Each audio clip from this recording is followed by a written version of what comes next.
So here we are with our review of the Samsung Galaxy camera. Now we've had hands-on with this camera for a couple of days now, and we're ready to bring you some of our feedback on this device. Now I just want to start off by saying, whilst we'll pass some comment on the photo quality here, if you're an avid photographer and you want in-depth detail on contrast, brightness and how the sharpness of the images come out, then you will want to do some extra research on some other blogs and reviews that look into that sort of element in more detail. We'll make passing comment, but this is sort of an overall review to sort of touch on a vast array of different things on the camera. So I want to start off by saying just how big this is. Let's bring in a Samsung Galaxy S3.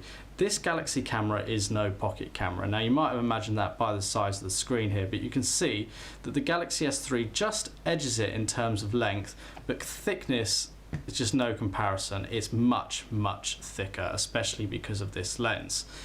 In actual width, it's much more comparable, similar sort of width to the Samsung Galaxy S3. I'll bring in an iPhone 4 for comparison's sake as well. Just dwarfs the iPhone. You'd really notice this if it's in your pocket. You can really sort of see how the size compares there.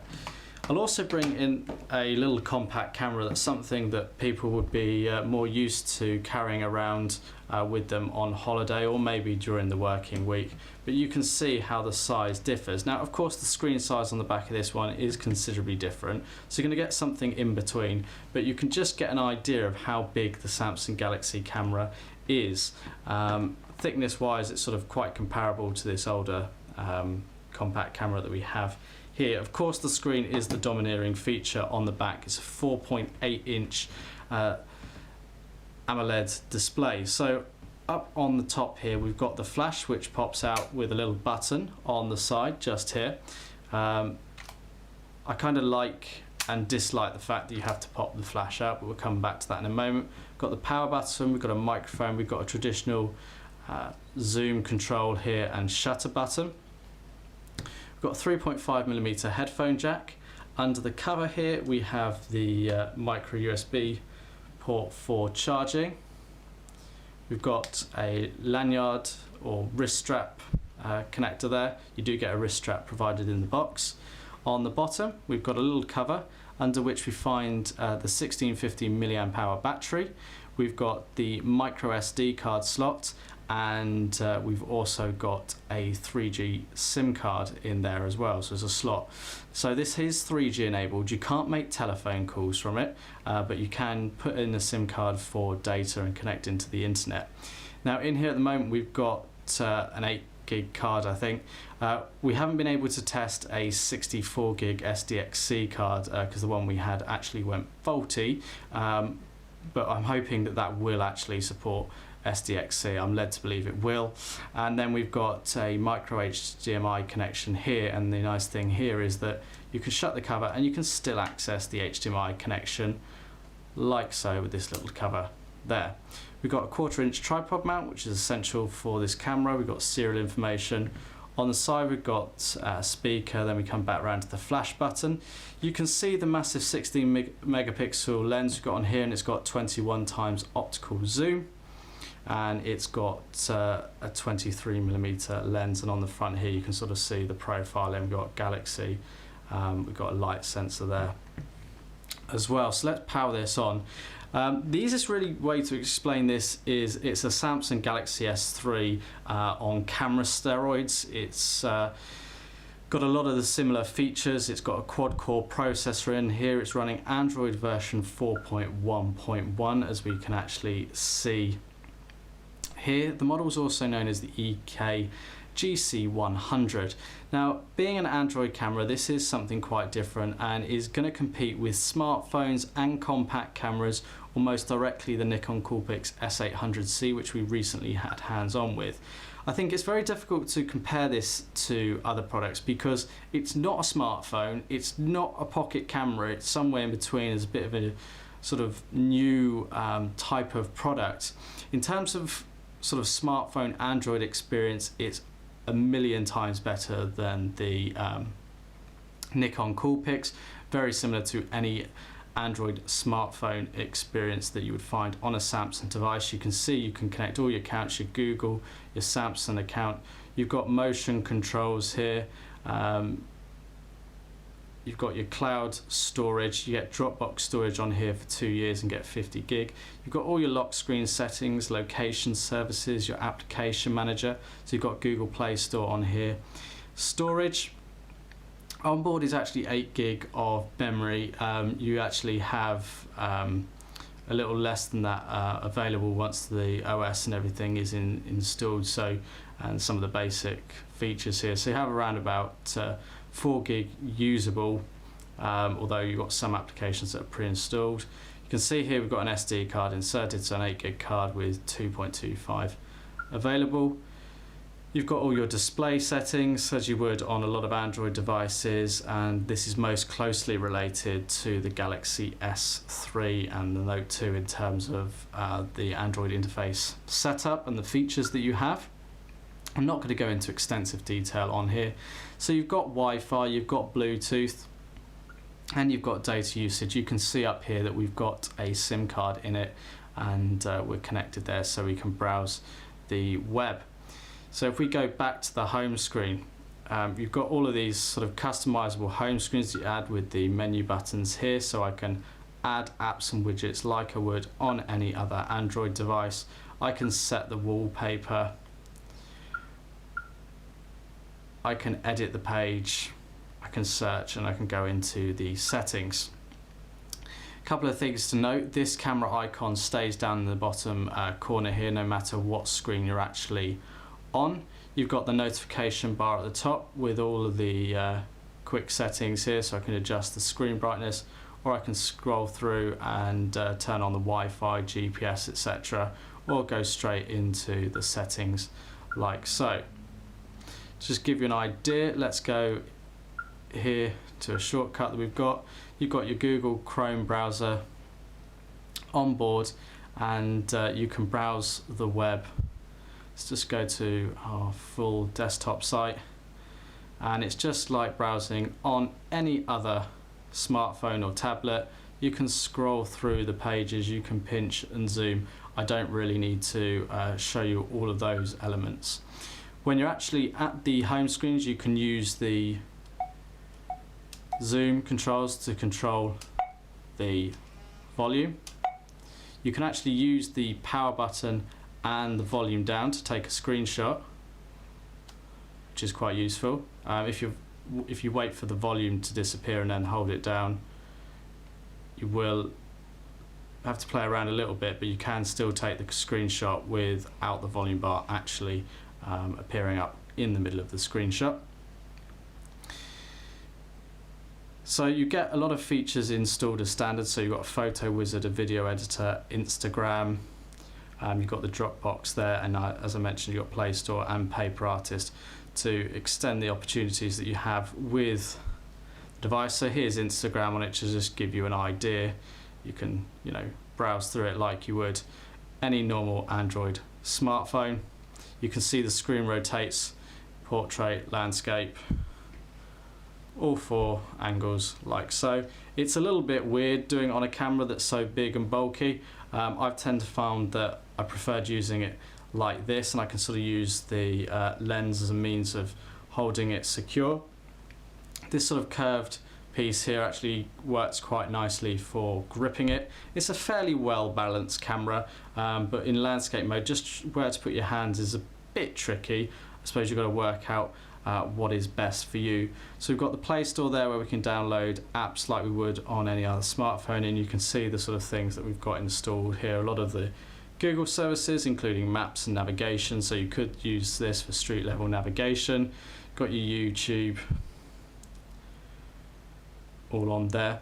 Now this isn't a phone, there's no phone functionality here, but you can use it for voice over IP. You've still got all your contacts, and I'm sure there's going to be some sort of update, if you like, from a third party that will allow you to make use of phone functionality. I wouldn't be surprised by that at all. But you do have the messaging application, and it's quite interesting. You can see I've actually tested it here we can actually send messages to one another. So you could argue that you could get away with using the Galaxy camera as your main means of communication if you didn't specifically need a phone, or if you were happy to rely on voice over IP, which is becoming much more popular nowadays, and you could argue quite a plausible option if you don't make a lot of phone calls. So I'm not going to go into full detail on the Photo Wizard or the video editor or other things like that. Let's actually go in and have a look at the camera now. Now you've got loads of different options in terms of the settings here really. So you've got shortcuts on screen to get you going. So here is just where you simply take photos. You can press the button, or you can start video recording simply just from the touchscreen like this. You can take pictures whilst recording videos as well, which is quite useful. You've got this sort of pop-up menu at the bottom here where it gives you some different effects that you can sort of use, which is nice. For more detail, you can click on the mode button, and you then have different options here. So you've got the auto mode, you've got smart mode, which allows you to choose what type of photo that you want to take, and it will adjust the settings accordingly for you. So this gives you a little bit more control.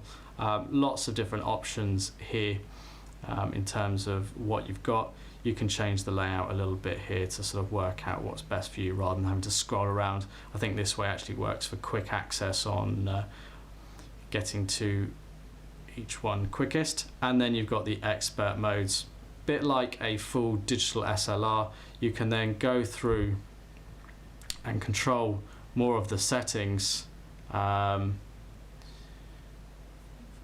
yourself here. You can change the different exposure settings and shutter speeds and things like that. So if you're a bit more of a techie when it comes to the camera, you can play about with what you want. You can come out of that and you can see that your settings are then shown up on screen. Let's just go back to the sort of auto mode, and then up here you've got your home button, and you've got the option to just play with some quick settings here. So sort of sharing features. You can change your video quality so it records in full 1080p. You've got the ability to set a timer. You've got the flash controls, and this is where you actually have to open it up. If you've got it open, it will then do sort of auto flash for you or off. It's entirely up to you. I think it's a little bit annoying that you have to actually pop the flash up. I'd like it to sort of do it itself, but we can't have it everywhere. You can turn the microphone off here, and you can go into fuller settings, including the photo size, you know, how you sort of share it, and other general settings from display brightness to whether you have the photo review, the GPS tag. You've got a lot more settings on here, I believe, than you have on the Nikon Coolpix S800C. It's an evolution of the camera applications you see on the sort of smartphones. I like it. I think it gives you a lot of settings and a lot of versatility. One of the downsides about this camera application is you've got the home button up in the top corner here, but then you've got the soft buttons here when you're back at the home screens and scrolling through everything else. I'm not sure I really get that. I don't know why Samsung just didn't shunt that across a bit and keep them there and make it a bit more universal. It just seems a bit of a faff to go up here when a lot of the time you might be holding it one-handed. So if you're in the camera application here, you've suddenly got to go up here to press it, but maybe that's just me. So you've got 21 times optical zoom actually on here. The Nikon Coolpix S800C had 10 times. Optical zoom is going to allow you to zoom much closer into your subject and get better pictures. So talking of the pictures, you can go into your gallery. This is just like a lot of Android devices. You can flick through the pictures that you've taken. You can pinch and zoom. You can rotate them and view them like so and scroll through. So we've played around quite a bit with this, and you've got the quick menu here. You've got lots of options, including sort of how you play around them, whether you tag them, copy them, rotate them, crop them, print them, rename them, whether you delete them, whether you share them, and by which means you do actually share them. You've got the option then to come back up into what is a bit more of an enhanced menu structure, where you can create folders to organize your photos. You can actually search for your photos based on time, etc. You can come back out of that, and you can see here again how the home button and the back button have sort of shifted, when it would be nice to have them up over here. You can quickly access back into the camera. Let's go back into the gallery and just show you a couple of examples. So here's some video that we've taken. The screen is very good, the quality is good. We did find the focus on this wasn't particularly great in the camera mode. It wasn't bad, but sometimes it was a bit slow to focus. But over this sort of dark few days we've had here in England, might be the light conditions which aren't so great. You can pop it up to full screen and play around with the view settings, and you've got the pop-up player that you have on Samsung devices that you can just play it around, move it about your screen, which is quite useful. So just got lots of photos. We were just sort of playing about here, but you got sort of like the macro mode, which quite impressed with. That was quite nice. It's picked out the colors fairly well. You got lots of different options that we've sort of mentioned there in terms of playing around with settings. You can sort of see, this is the best example I can sort of give you here. This is a photo we've taken sort of about 3 or 4 foot away from a little Android figure, zoomed right out. Then we've gone in with 21 times zoom, and there we are, and the quality is pretty damn good. A little bit of graininess on the black background there, but that's picking up sort of the weave of the item behind it on the blind that this was sat up against, more so the inferiority of the product rather than the actual camera itself. So you've got those features here. So I think that's really about it for our sort of short review. When the camera boots up, actually I must mention that it does boot straight into the camera. The boot up time is about the same as any Android smartphone. Just to show you the zoom on here, sort of goes right out. It does make it a little bit top heavy when the zoom is out, but you can obviously normally have that in actual hand. I think this is just a far superior item than the Nikon Coolpix.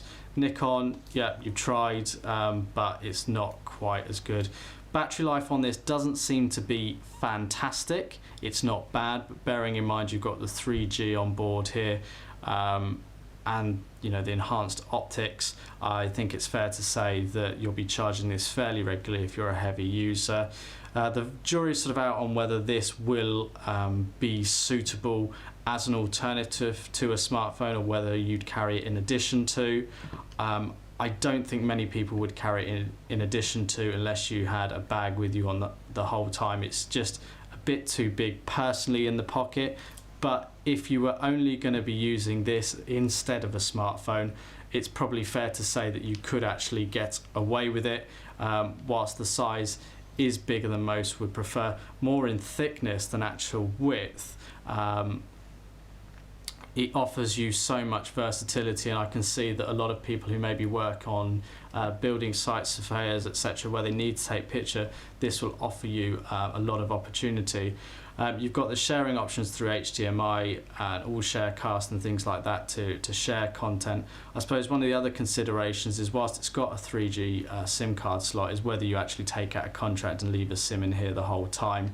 With more and more smartphones nowadays, of course, you can share your data connection, and this will chew through a lot of data if you're sharing media files online. So it's not like you can get a basic data connection, so it's probably going to cost you somewhere in the region of £15 to £20 a month if you really want to fully utilize this camera with the 3G functionality, but it might be that you can get away with just using the onboard Wi-Fi.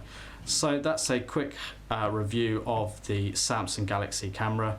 Be sure to check out some of the sample photos online at blog.clove.uk. But until next time, thanks for watching.